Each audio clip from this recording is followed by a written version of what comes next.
চমৎকার একটি আয়ুর্বেদ ফর্মুলার টিপস আপনাদের কাছে তুলে ধরছি।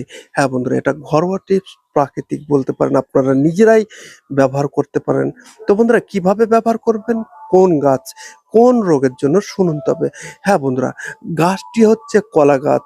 বন্ধুরা, এই কলা গাছের শিকড় যদি আপনার বাড়িতে নিয়ে এসে শুকিয়ে ডাস্ট পাউডার করে আপনারা যদি ব্যবহার করেন, কোন কোন রোগ থেকে মুক্তি পাবেন তুলে ধরছি।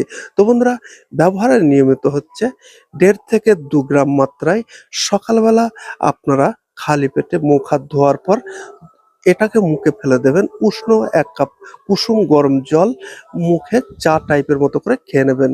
বন্ধুরা, এভাবে ১ টা সপ্তাহ খেয়ে দেখুন আপনি কোন কোন রোগ থেকে উপকার পাবেন। শুনুন তবে বন্ধুরা। হ্যাঁ, এক হচ্ছে আপনার আমাশা, বদহজম এগুলো থেকে মুক্তি পাবেন। আপনার শরীরে যদি বহু পুরাতন আমাশা থেকে থাকে অবশ্যই মুক্তি পাবেন। আপনার যদি বদহজম হয়ে থাকে অবশ্যই মুক্তি পাবেন। তো বন্ধুরা, আরো ভয়ঙ্কর ভয়ঙ্কর কিছু রোগ রয়েছে। রক্তের চাপ যদি আপনার শরীরে বেশি থাকে, এই টিপসে আপনাকে নিমন্ত্রণে রাখার এই পাওয়ার রয়েছে।